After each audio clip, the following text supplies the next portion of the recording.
Uh, right. Okay. Very good. So we'll start at Chof Gimel Amid Beis, the very top of Chof Gimel Amid Beis. Going back to discussion of the Mishnah on Chof Aleph about Elam Metzias, those are the things that we find that you do or do not have to call out, meaning whether or not you have to identify something you found under the mitzvah of a Shabbos Aveda. So that's the discussion we're having.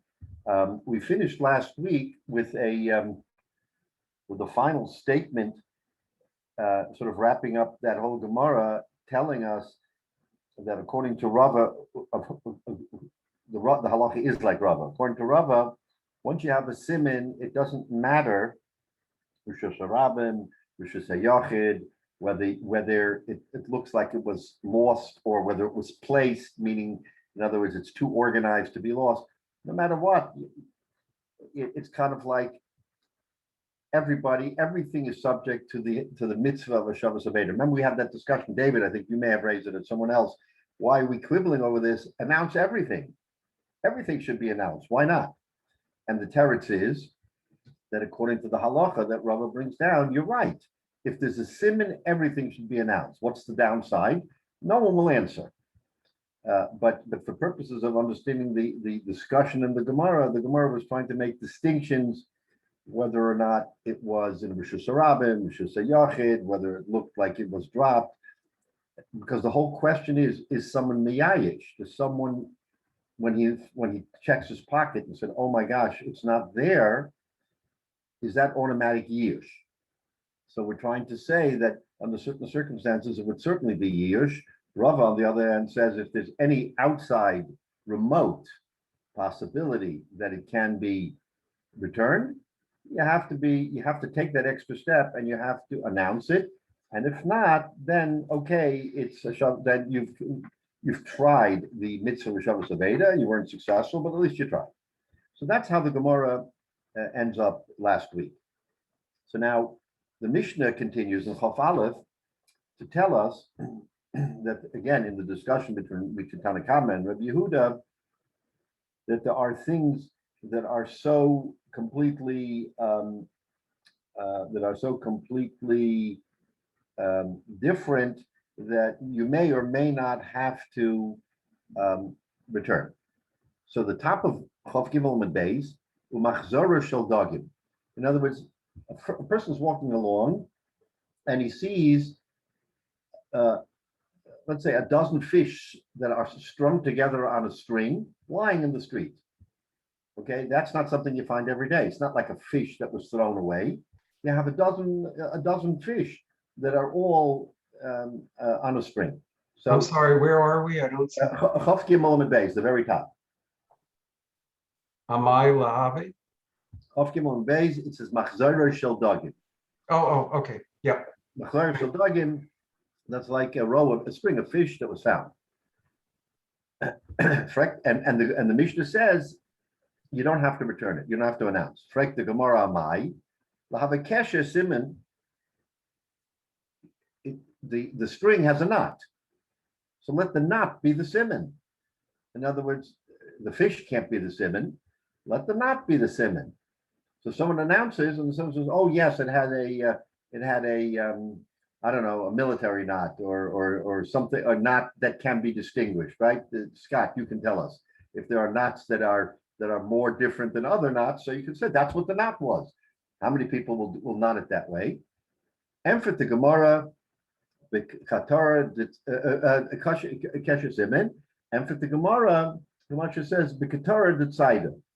In other words, it's a fisherman's knot. A fisherman's knot is a standard knot in Stama. All fishermen knot the same way. So therefore, if he finds it with a fisherman's knot, that's not a siman. That's not something unusual. The Katara Tzaidah. The Kula Alma Hochi Mekatrit, because all fishermen knot it that way. So you can't use that as a siman. Frek the Gemara will have a minion siman. What about the number of fish? That can vary. It can be 8 fish, 10 fish, 5 fish. Let him come and say that I lost a string of fish that had 9 fish on it. Okay, why is that not a siman? And for the Gemara, the minyana de shavin, because again, we're talking about, let's say, a fisherman who is knotting fish from his catch. He'll put them in, let's say, 10 at a time or 12, whatever it is. He'll put them, and that's what he found. So in other words, if you found fish from a fisherman with a fisherman's knot, which is not a siman, and a number that is equal to every other string of fish that a fisherman, in other words, when you buy fish in the store from a fisherman, you're not pulling down 1, 2, 3, you're buying whatever is in that packet. And if the string has 10, that's what it is. So the Gemara says, B'minyana de Shavit, says Rashi, top Rashi, Kvar Nahagu Hatzaidin, the fishermen used to achvus keminyan hazeh b'tachvus echad. That was their standard number of fish, whatever it was, let's say 10. So you can't use that as a siman. Again, the Gemara is trying to understand what the circumstance is by machroza shel dagim, and they're saying again, mistama, it's who puts fish in a string, a fisherman, with a knot that everybody knows is a fisherman's knot, and with a number that is standard for the fisherman. So it's kind of like, I mean, it's like you go into a store and buy a pack of chicken. It's not even each one is in a sense unique, but really it's no doubt. You go in, it's a four-legged chicken. Every four-legged chicken has the same number of parts, and they're around the same weight, and they're not really any different. And you wouldn't even know if it's an Empire pack, you wouldn't even know which store it was from. I mean, it's like it's Exactly. specific and yet it's generic, even though it's got a label and everything else. Exactly. So in other words, we're talking about something that you can't distinguish. That's exactly what the Gemara is trying to tell us, is that by why is machroza shel dagim, you don't have to return, because no matter how you look at it, there's no siman. The kasher isn't a siman, the number isn't a siman. Now we'll see, the Gemara will talk about some other circumstance, but we're trying to understand and go through it one by one. What's the reason why the Mishnah says that you don't have to return it? Because there's nothing unusual about a fish on a string. You just can't. Now, if in fact you found, if everybody knows that a fisherman's string has 10 fish, let's just say, and you found a string with 5 fish, that, according to this Gemara, you would announce, because that's not the norm. So in other words, once it's out of the norm of what everybody expects it to be, so now you have to make an announcement, because that clearly, under these circumstances, wouldn't be a fisherman's string. So now it could belong to some individual who went to the store, and the storekeeper packed him 5 fish, put it on a string, and he lost it. So l'chayra, now you're already thinking about something that's unusual. That's what the upshot here is. So okay, so fine. So that's where we are. Frank the Gemara, boy, my name is Rav Sheshes. The Talmidim asked Rav Sheshes, Minyan, have a siman or lo have a siman? Okay, let's talk about just the concept of numbers. Is the number of something a siman or not? Forget about fishermen. Can you extract from here or extrapolate from here that minyan can be used as a siman, the number of something? Okay, Omalahu Rav Sheshes Tanina, Tanitua. It's a brisa. Motza kli chesed, kli nechoshes, gasteron shel ever, the whole kli machtos. How is that lo yachzer? Achi yiten ois. Oh, achi yichaven mishkalosa. So what is the brisa? The brisa is talking about if someone found just an object, a silver object, a metal object, a copper object. Gastron shel Ever, Rashi says, is a shivrei chaticha shel Ever. There's like pieces of lead. So in other words, if you found, so that's something else that seems to be very standard. If you found all these things, you can't return them, except achiyitan ice, if he gives a siman, achichaven mishkalosa, or he is mechaven mishkalosa. Says Rashi, shiyom mishkalosa yechaven ha'emes. He says, you know what? I lost a pound of lead. And then you can weigh it and you see it's a pound of lead. So there, That's a valid form of identification. Says the Gemara, says that Brisa, and this is what Rav Sheshes is saying, Mishkal have a siman, midah minyan nami have a siman. It's almost like he's saying it's a kal v'chomer. If Mishkal is a siman, then clearly midah uminyan have a siman. Why? So because Mishkal is l'chayra the most difficult thing to evaluate. A number you see, right? You see a number. You see an identifying mark. The weight you don't see. The weight is a chush, okay? The weight is something that, okay, maybe some people are more attuned.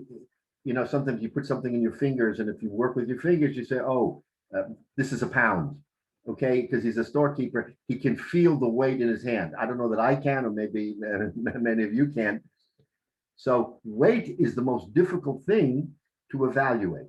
So he's saying if weight is a siman, then midah uminyan is certainly a siman. So Rav Sheshes is answering the question and saying, they asked him, is minyan a siman?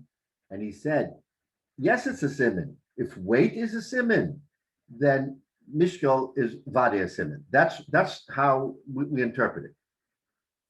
Take a look at the Tosfos, very interesting. The second Tosfos, with a mishkal have a siman, midah uminyan nami, mashma de midah adifa. So it's like in the kal v'chomer, it seems that midah is better. Correct? The Tosfos v'itema v'im taimar v'ha'amr later in our Gemara, Yinasan la'ayma mishkal osav v'lo la'oma midas archov v'rachbo. That Gemara, whatever it's talking about, it says that you give it to someone who says weight, but you don't give it to one who says measurement, length and width. Mashma the mashkal have a siman tfei. You're telling me that if it's kal v'chomer, if mishkal is a siman, then midah is certainly, midah minyan is certainly a siman. Says Tosfos, well, not so fast. The Gemara in another instance makes a difference and says mishkal yes and midah no. So why are you jumping to it? So Tosfos answers the hanamila beged.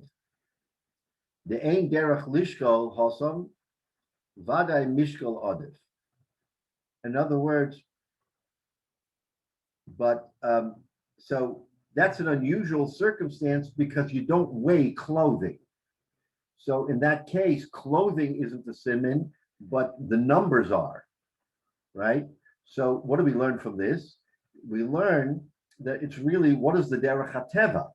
In other words, when the answer here of Sheshes is that Yechaven Mishkal Osav, that is a proof of midah minyan, in the norm, Mishkal is the most difficult thing to evaluate. So if you allow Mishkal, then in a standard case, you allow midah minyan. There may be a particular case where Mishkal has no relevance, so you can't say that Mishkal is okay, right? So in other words, you can't, this is not a kasha on this theory. The theory is that if you can do weight, you can do midah minyan. But if there's something, Rabbi? there's something so unusual that mishkal doesn't apply, then fine, it doesn't apply. Go ahead, yeah. So I'm not sure I understand the question, because it seems like whether we're talking about the type of knot or we're talking about the number of fish, if it varies from the norm, it's a siman. Yes. If it's the norm, it's not a siman. So I'm not sure why they're questioning Rav Sheshes. You know, does he hold that the number is a siman or not? Because it seems like I guess I'm not sure what the question is. Okay. Because it seems like if it follows the norm, there's not a siman. If it differs from the norm, which seems to be what Rav Sheshes is saying also. I don't know. No. The question is, we made a statement that the fish can't be returned because normally it would be a kesher that can't be a siman because it's every fisherman uses it. And normally minyan can't be a siman because that's the norm. Standard, right? So then, having learned this, the Gemara, the Talmidim asked Rav Sheshes, can minyan ever be a siman? If you're telling me in this case that minyan isn't a siman and mishkal isn't, that these things are not simanim, then tell us. B'chlal, Is minyan a siman? Is mida a siman? Oh, In other words, that's the question. The question of fact is, they didn't know from this Gemara whether you can extrapolate that mida or minyan is ever a siman. Says Rav Sheshes, yes, mida or minyan is a siman. When? okay. When it's an unusual number. I just threw that in as an unusual number, but that's the answer. The answer is when it isn't 10 with a fisherman's knot, then you can start saying, hey, it should be a siman. Why should it be a siman? Because mishkal is a siman. And if mishkal is a siman, 100% mida can be a siman. Not that it is, it can be. The question is, could it ever be? And he says, if weight can be a siman, and weight is the most difficult thing to kind of evaluate, then mida can be also. Thank you. That's what he means to say. Okay, good. So- Two things. All right. Hello? But in our case, in the case of the Mishnah, you can't reach that because everything is uniform, and uniformity does not allow for a siman.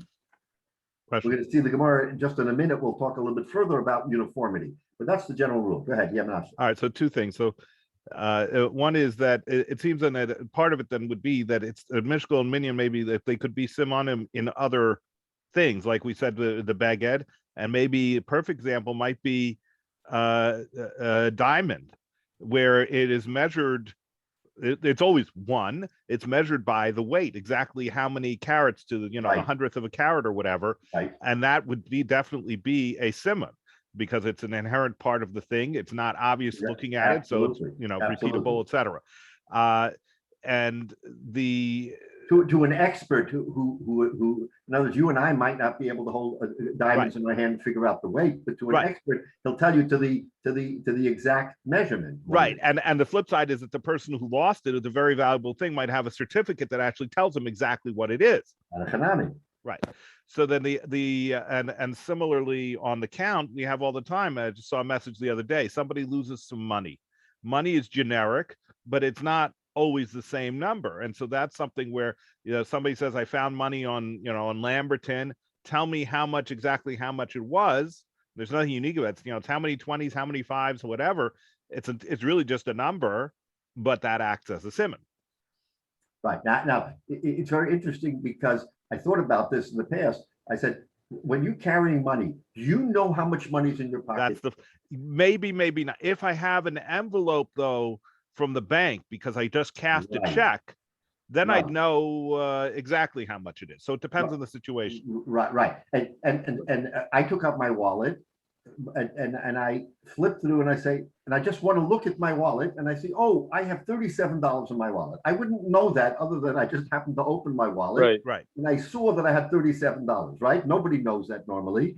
So if pinked, I happen to lose it, I can say, you know what? I think there was $37 in there. That's not a round number. Who Right. loses $37? Yeah. Right. So think, Now, in and the case of diamonds, it's very interesting because now you're talking about something that has such value. So you really have to question if someone drops it, is he miyayish?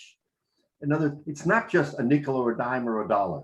It's something that has such extreme value, or maybe a ring that someone lost that a person wouldn't be necessarily miyayish, even if it was, because maybe a good Samaritan will somehow find it and there'll be some identifying, and he'll announce, you know what, found a extreme diamond at the corner of Arcola and Lamberton. If someone lost it, call me.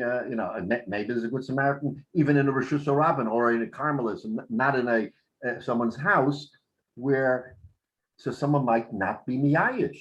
So you can't impute yish in that particular case because it's something so unusual, as you say. And then the other thing that I just have to say, somebody has to say it. I've seen already in some of the private chats, which is that kosher fish, of course, can be mishkal is a simon because they have their own built-in scales. Okay, Scott, where were you? All right, very good. Okay, so now that's what we're holding in the Gemara. So now the next case of the Mishnah is chaticha shel basar. If someone found pieces of meat, so why is that different than fish? Well, we'll see in a minute. So the Gemara asks the question, Amai, why do you not have to announce it? Lahava mishkal siman. We just talked about mishkal, We said that mishkel can be a siman. Let the mishkel be a siman. If someone just came from the store and he bought 2 pounds of chopped meat, and you find a bag of meat on the floor with chopped meat, he can come along and say, "Oh yes, I just bought 2 pounds of chopped meat. Go weigh it. You'll see it's 2 pounds." So why is mishkel not a siman? We just got through saying that the Gemara says mishkel is a siman, says Rav Sheshes. Then why isn't mishkel a siman? And for the Gemara, but mishkel a deshavin. In other words, when you go to the market, the storekeeper has prepackaged meat and it's already packaged in pounds. So when you're buying, you can't buy 1 3/4 pounds. You can buy 1 pound, 2 pounds, 3 pounds, because they're packaged in pound bags. So, and for the Gemara, but mishkel deshavin, it's like where the fisherman puts 10 pieces of fish on a string. In other words, everything is alike. There isn't an unusual amount of meat. If it is an unusual amount of meat, then okay, and a chanami, it could be a siman. I bought 1 3/4 pounds of meat because that's what I needed for my recipe, and the storekeeper broke up a pack, and that's what he gave me. Okay, fine. Now I have a siman. But b'derech klal, it's shavin. Frek the Gemara, v'tei chaticha gufa siman. Why isn't the cut of meat a siman? O the dofka, o the otma. Let's say it's a wing or a neck or a whatever, or a flank. We'll see what Rashi says.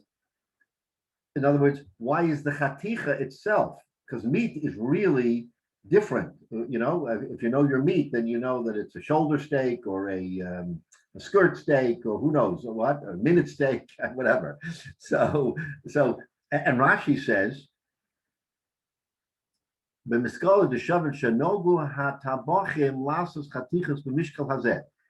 butchers used to weigh out a pound and used to sell it in that way.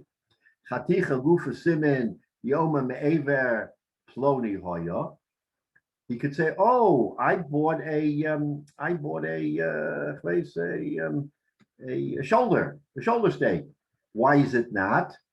So Rashi says, "Oh, the dafka," says Rashi, "savor," the neck, and Rashi says, "Shomati." Mishum Rabbi Yitzchak bar Menachem Shomati. Oh, savor Shomati. So Rashi says, "I heard that a dafka is a neck." Okay. Mishum Rabbi Yitzchak bar Menachem Shomati. The dafka flankin, all right, that's not a French word that Rashi uses. Flankin. Wow. Mokim shed, right? This is something that we eat today. Mokim shedoifik kishahu yagia. The flank of the animal is something that when you see an animal breathing, you see that part of the body heaving, right? In other words, let's say it just ran a long way, a horse even. It ran along, of course, not kosher, but it ran a long way, and then now it stopped. You see it breathing. How does it breathe? The flank of the animal goes up and down, up and down. So he's saying that dofka is a flank. Mishum shedofek kishu yagia, because it dofek, what's the word? It pushes. It pushes when it is tired. Exactly, because that's exactly what you see from the animal when it's tired. It's Right. pushing back and Ribs forth. are pushing. Yeah. Right. So what is the Gemara saying? So Rashi is explaining why is the chaticha not described by what it is? Because you have so many different cuts of meat. That's an easy way of distinguishing meat. It's not all uniform. I mean, the butcher can sell chopped meat and everything looks the same, but he can sell a neck, he can sell a shoulder, he can sell this, he can sell a leg. So why is that not? Milo Tanya, didn't we learn in the Brisa? Motza chatichas dogim. If someone found pieces of fish, and Rashi says pieces of fish, Rashi said over there,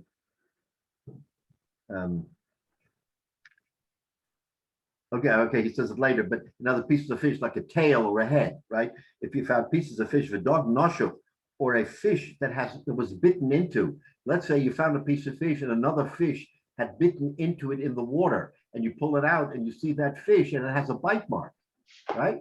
Maybe a shark passed by and it gave it a bite and moved on. So you see it's not a usual fish, it has a bite mark, right? Chayiv lahachriz. Why? Because it's unusual. How many times do you find a piece of fish with a chunk bitten out of it? So that's a valid siman.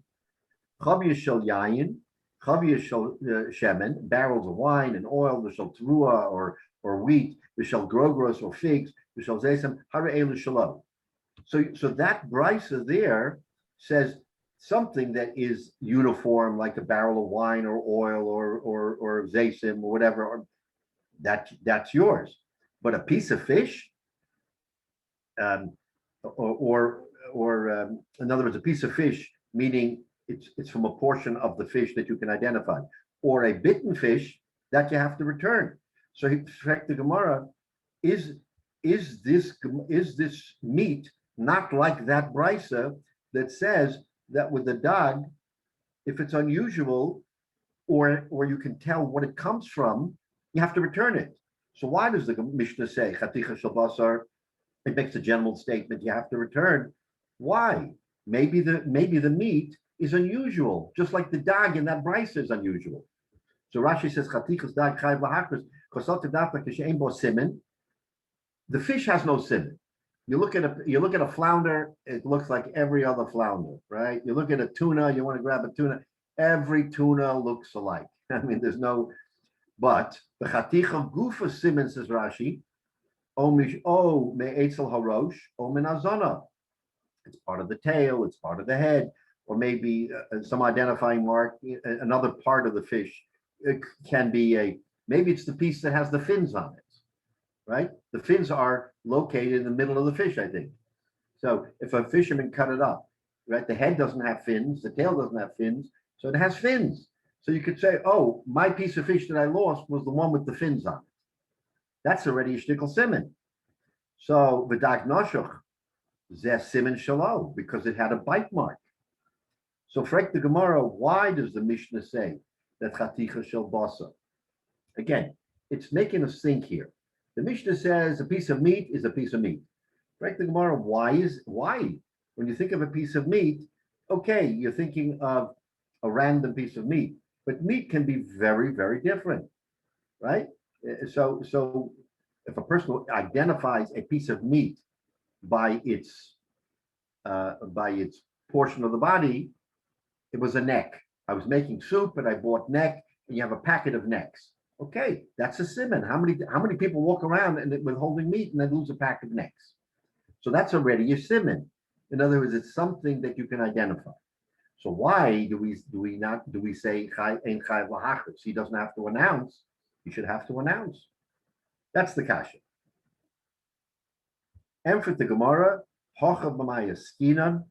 No, we can't bring rayas from there because that. We're talking about a different situation with meats. Simna bepiska. Unlike fish or maybe something else, it had a siman in the way it was cut, meaning that if you ask the butcher, cut the meat for me differently than it would normally be cut, that's the siman. Kiha de Rabba Baravuna. If you look at the Rashi, you'll see the picture in Rashi is a triangle. Why? Because Rashi tells us that he cut it into three corners, meaning a triangle.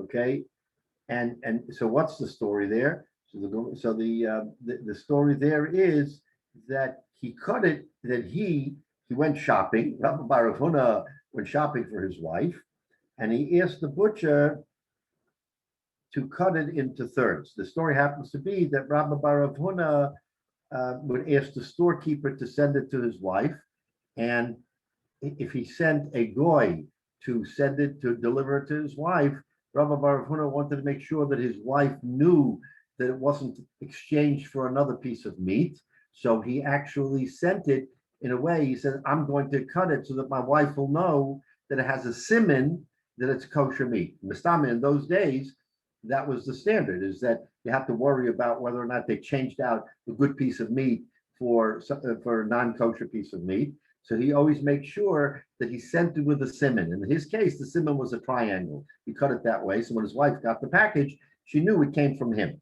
But in any event, so the Gemara tells us that that's the way that they did it. So therefore, a stam piece of meat is no raya, right? A stam piece of meat, but when you start cutting it, and the meat itself becomes the raya. Not that it was a neck, or it was a shoulder, or a flank, but the meat itself was cut in a way that makes it unusual. So if he lost it, he could say, yeah, who lost a piece of meat at Lamberton and Arcola? And so, okay, what's the simon? It was a bunch of triangles. That makes it unusual, and that's the simon. So that's what Rashi is trying to point out, is that by meat, again, he's not drawing a parallel between fish and meat. Again, fish is not, meat is more difficult to understand. So he's saying that in this particular case, the meat had a simon, and therefore it's good. A raya, dekanami, a raya to this, Dani, dumya, the dog noshuk. Because in that brisa, it says a piece of fish is compared to, it says a piece of fish, and it says dog noshuk. Just like a piece of fish has to have a singular siman. Why? Because it's comparable to dog noshuk, and dog noshuk has a bite in it. So no one can mistake that fish for any other fish. Same too, Shema Mina, that we learn that the meat too has to have an unusual siman. And in this particular case, he says, so you can't bring a raya from anything else, because this meat had a siman by the cut of the meat, just like a fish by the cut of the fish. I guess, look, fish is, in other words, if you find a piece of fish, you can identify the form of fish, you could know if it's kosher or not, right? There's no shchita, it's a flounder, it's a tuna, salmon, whatever. You know it's not a lobster, you know it's not a shrimp. By a piece of meat, when you look at the meat, you can't identify kosher or not. A cow is a cow. You know, if it's geschachten or not geschachten, and then they cut it, you go into the store, how would you possibly know what's a kosher piece of meat? So therefore, he's saying the meat has to be like an unusual piece of fish, that inherently in the meat, you can tell that it's kosher. Why? Because the siman is, you make a siman. In other words, something that a butcher doesn't normally cut a piece of meat into triangles. And that's what, again, what we're learning from this is that there's a higher level of concern. Therefore, there's something where fish, you know, yes, it can be cut, or it can be a fish whether it's a head or tail. You can't just say from a piece of meat that it's the head of the meat, or it's the flank or something else. That Yeah. triangle K, Is what? triangle K. Triangle K. There you go. That must be the original. You know what? That's a very interesting point. They may have taken it from Rav Huna here, because he used the triangle for his siman. It's a very interesting thought. I hadn't thought of that. The triangle K. Very good. Okay. Okay. So that's. But it's ironic, because we rely on the triangle K for so many things, but they say not for fish. So Not for fish. a little bit ironic. For meat. Yeah, isn't it? Or for meat. Or for meat, yeah. Yeah. I don't know the nuances there, but yeah, Mustama. Okay. Now,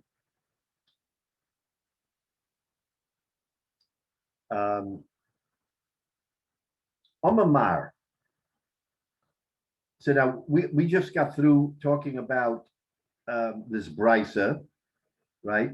So this brisa told us that, generally speaking, a barrel of wine or oil or any other thing, you don't have to return, because it's generic and there's nothing about it that you can identify. Omamar, okay,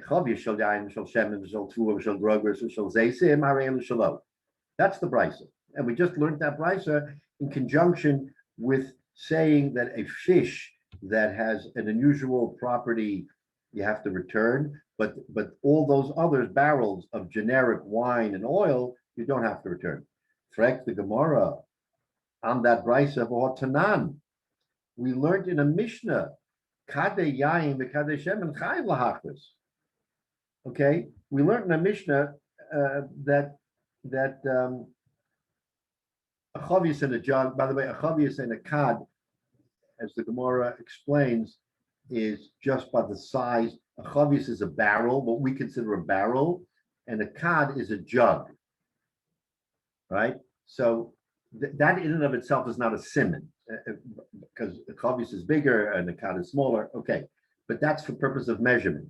But that Mishnah happened to be talking about kadeh yain and kadeh shemen, and so it's not the barrel that is the chilek. So Frank the Gemara, what about that Mishnah? That Mishnah says the farish that you do have to announce jugs of wine and oil. So l'chayra, there's a kasha here. Rab Zera Amarav says Rab Zera Rav Masnisin Bershum. Okay, so now what is this Bershum? So let's take a look here. Rashi Bershum. Bershum is Chav Yoseyem Shel Cheres for you. These are barrels of cheres, of earthenware. The Gafin Osam B'Magofas Cheres. So this is what they used to do in olden times. They used to put the wine in barrels. Right today, you put it in barrels, you let it ferment. Right, whiskey, wine. I mean, that's the way you produce good wine. Is you put it in barrels. So he says, what did they do in those days? They weren't as sophisticated. They put it in a barrel, and they used to seal the barrel with tit. Tit is mud or some kind of clay. And that's the way they sealed it. Then they put it away and they let it ferment. So Hayogav Osam B'Magufas Cheres, Besarkin Tit Saviv, the Dvak HaMagufas Shelo Yotzo Reach Hayayin, so that the aroma, the bouquet as we call it, the aroma of the wine would not escape. So let's say they did this in the winter. Let's say they in the winter months they would squeeze and put the barrels. And when it came to Shvat and Nisan, before the holidays, right before Yom Tif, Shemochen Balei Batim Chavius Lechendini. So the manufacturers of this wine would sell the barrels of wine to the storekeeper, right? The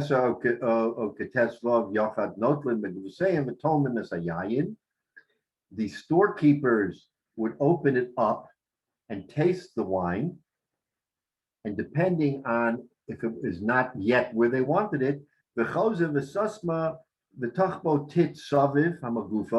would reseal it.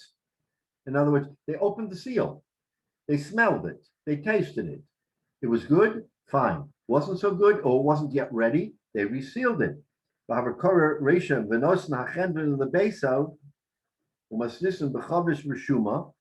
Mishnah is talking about a chavis reshuma that was resealed behind a siman sheyesh roshman, and the siman is because they sealed it. So basically, the practice was that in Shvat and Nisan they opened it up, they tasted it, they smelled it. It wasn't ready, they resealed it. It was ready, they took it to the store and sold it. Okay, so that's the process. Says the Gemara. Okay, we learned a little bit about winemaking. Says the Gemara that Bershum, that our Mishnah is speaking about Rishum. What is Rishum? Resealing. So in other words, if you reseal it, then you have to announce it, because that's already a siman. Now, if you were to take a jug or a barrel off the shelf with 100 others, they all have the original seal from the manufacturer. How are you going to tell how are you going to give a siman? Oh, it was, the barrels weren't marked 1, 2, 10, 20. Oh, it was a barrel that it was off the shelf. Okay, that's not a siman. But when you tell me, you know what, you found a barrel that was resealed, now you're already talking about a minority of barrels. That's already, says the Gemara, a siman. That's why Kadeh in the Mishnah, Kadeh Yain, Kadeh Shemen, Chayav Lahachris. Michlal. So now we learn the Brisa, the Pasuach. So we extrapolate. that the brisa that says you don't have to return it has to be talking about an open jar. An open jar has no siman, right? Right? That's what we're extrapolating. If the Mishnah is talking about resealing, the brisa has to be talking about non-resealing. Non-resealing means an open barrel. Frek the Gemara, Ipa Pasua, Aveda Midasi. A different question.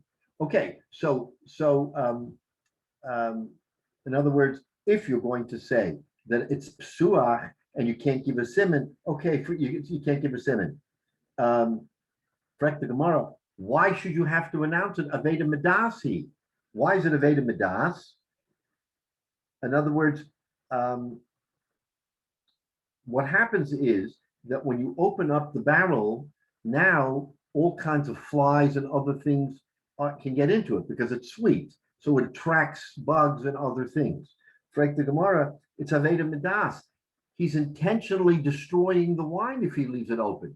If he doesn't reseal it and he's going to use it for sale currently, he's risking the fact that a fly will fall in and spoil the entire wine. So in other words, don't tell me that the reason why the brisa says you don't have to return it because it's open and there's no siman. Forget about siman. He's literally destroyed the wine, and the wine has no further value. So the kasha is, it's not even a case of there is no siman. Yeah, Menashe. Don't we have a much bigger problem here? Okay, today we buy wine, probably 98% of the wine that we buy, by the time it gets to the retail store, it was mavushal at the factory. So it's opened up, it's less likely generically to spoil. More important, it's not going to become treif from sitting there open. Yayin Nesach, yeah. Yayin Nesach. But here in the time, and particularly fitting with this idea of resealing it so that it'll ferment more, etc., it wasn't stam yayin. The yayin wasn't by default mavushal. That to be presumed that most of it wasn't mavushal. You didn't have yayin was never mavushal then, yeah. Right. Well, it would be in very, very limited circumstances. You had a situation where you needed mavushal wine. You're going to have whatever you would make it, but not normal wine would not be mavushal. So if it's made at the factory, the winery, they go ahead and they seal it, they open it up, they seal it again, it gets to the store. Maybe the store owner might even open it up if somebody wants a taste, and then he's going to seal it again because he can't leave it sitting open, because what happens if somebody does something to it? Not forget about flies. Goy pours some of it, poof, the whole barrel is now treif. So if you find a barrel of oil will be different, but you find a barrel of wine and it's not sealed, it doesn't have to be a hashgacha. It could be some symbol though that indicates it was a Jew who deliberately sealed it. You did have to assume it's yayin nesach. Right. So we have to assume the following. I mean, yes, you can maybe make that hypothesis. So what we're talking about is where the store owner, it's now the season, it's Nisan, it's before Pesach, everybody wants wine. So he now has to go to the manufacturer and he has to start, just like with matzahs, you got to figure out what wine I have, what I'm going to be able to sell. So he goes to the manufacturer and he buys a dozen barrels. And now he starts opening them. Barrel one, needs a little bit more time. Okay, I'm resealing it. Barrel two, this looks already pretty good. Taste it. He says, this one I'm going to leave open. And he goes through all the barrels. Now, he's got it in his warehouse. He's not worried about yayin nesach or anything else. Okay. So now he's got these barrels, and the one that is the few that he's going to leave open, those he's going to sell for Yom Tov. So the Gemara is saying, okay, when our Mishnah is talking about chayav lahachris, that's because it was resealed, and the resealing is a simon. Got it. Where the brisa says you don't have to announce it, we're generally speaking about where, even in the case of shemen, which, okay, not wine. In other words, they all seal them because shemen also ferments, or wheat, whatever system they use, they all were sealed. Now, when you unseal them, they become not unique. They become like everything else. In other words, on the shelf, they were not unique. And when you open them, they're not unique. They're only unique when you take them off the shelf, open them and reseal them. That's the nafkamina. Now, in the case of the Mishnah that's in the Brisa that says you don't have to return it, it's because it was open. Okay, fine. Frek the Gemara, once you open it and don't reseal it, what does it have to do with not having a siman? It's not even going to be usable because if you leave it open, even in your storehouse, forget about a goy coming or yayin nesach or all those other things. It's not sanitary.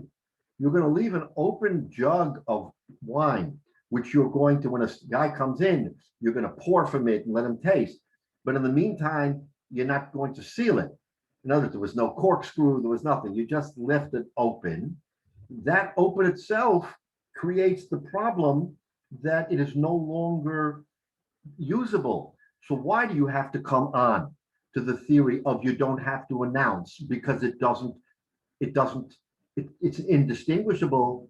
You never have to arrive to that. The whole thing is not going to work because a chavius that's open is going to spoil by the nature of where they were in the town where it wasn't sanitary, it wasn't this, it wasn't that. So the Gemara is going to say, again, we can't understand it today because we have facilities and it's all clean and it's all, spick and span. But if you're talking about a storekeeper, and again, you sometimes come into a place where you say, I don't want to buy anything here, it's not sanitary. Okay, in those days, that's the way it looked. So if the storekeeper wasn't mindful and he left the barrel open, kept it there overnight, came the next day, people came in, he would start pouring wine, that barrel is maybe or maybe not likely to have had bugs fall into it. So the Gemara's kasha is you never arrive at the question. How can you distinguish between sealing and not resealing as to whether or not you have to be machriz or not? That's not a valid distinction. Because if you leave it open, you'll never have to be machriz. Don't worry about it. It'll spoil. Inherently, because of the nature of what you're doing, you'll never come onto it. So he's asking a kasha on the brisa. How can the brisa tell us that if it's an open barrel of wine, you don't have to call it out? Nonsense. You know why? You don't have, it's not because you don't have to call it out. If it was not destroyed, if it was not damaged, of course you'd have to call it out. The reason why is because it's infected. It's infested. Says Rashi, the brisa. So as if we say that he resealed it, the ketani hari elu shalo, the psucha ketani bitmia. It's a question, says Rashi. It's a wonderment. Pshita. Of course, you don't have to call it out. The aveda medasi. He's deliberately destroying the barrel. Shehanicha psucha. He leaves it open. B'chol shekatzim v'ramashim v'nachashim shoysim haimena. It's an attractive nuisance. Once you leave an open barrel and it smells sweet, you have all the bugs and the snakes and everything comes to it. So Rashi saying it's a wonderment to me that you can make that distinction between the Mishnah and the Brisa. If you're telling me it's about resealing or leaving it open, that's what the Gemara is trying to say here. Is what kind of comparison is that? Of course you can't use it, not because you don't announce. Of course you don't have to announce it, not because of any other reason, but because it's spoiled. So that's the distinction the Gemara wants to make. That's what the Gemara is saying. Nichlal the Brisa b'pesuach, even pesuach aveda medasi. It's aveda midas. So the Gemara says no, it's not so. No, that's not the case. Amar Rahoshia b'matzif. So what is matzif? So matzif is a slightly different.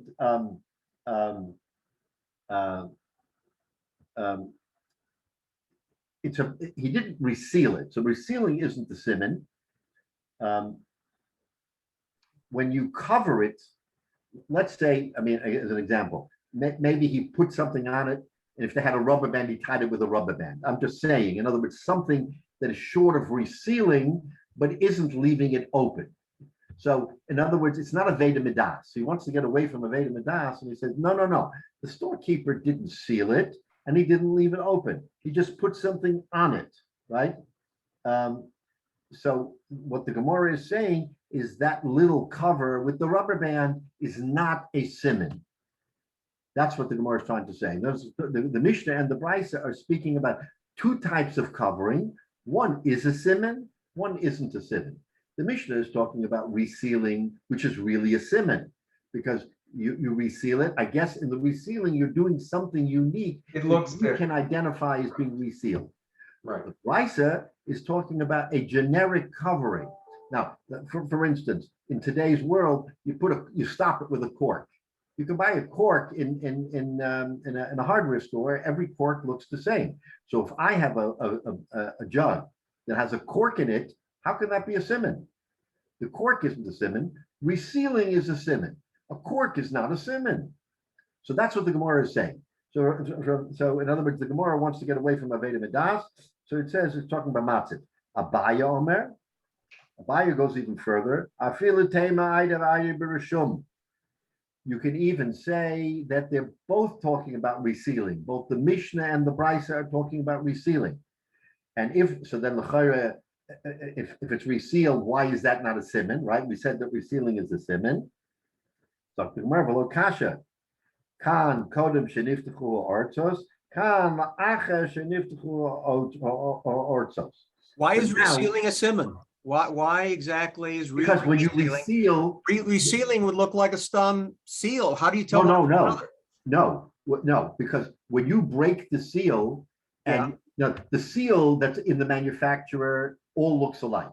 Everybody still looks alike. When you break the seal and reseal, you're doing something to your barrel that's different than if I resealed.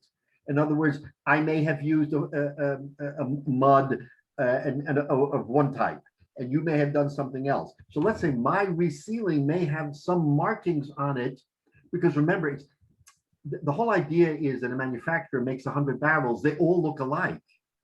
He doesn't have the time to make them different. When you open your barrel and you smell it and the bouquet isn't ready, you reseal it. It's almost like the difference we had in the Mishnah. The Mishnah says there's a difference between a baker's bread and a homemaker's bread.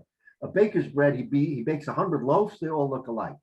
You or your wife make challah, it doesn't look like every other challah. It looks like your challah. So the Mishnah made a chilek between baker's bread and balabayas bread. This would be the equivalent of a balabayas simon.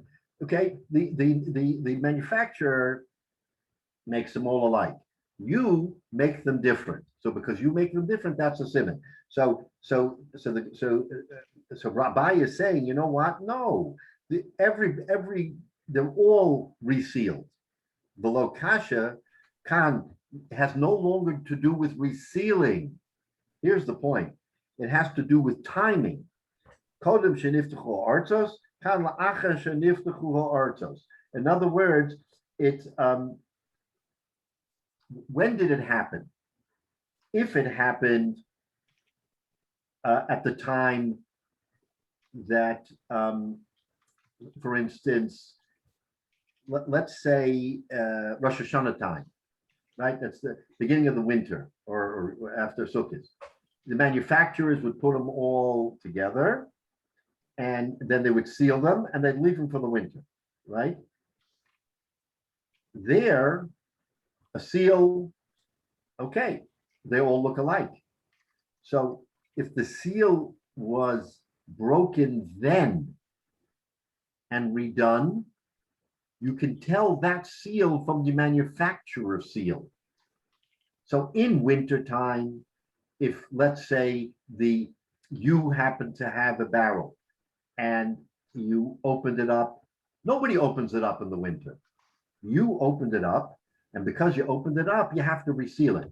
So your resealing in the winter will not look like anything else because everybody's manufacturer seal is the same and yours is different.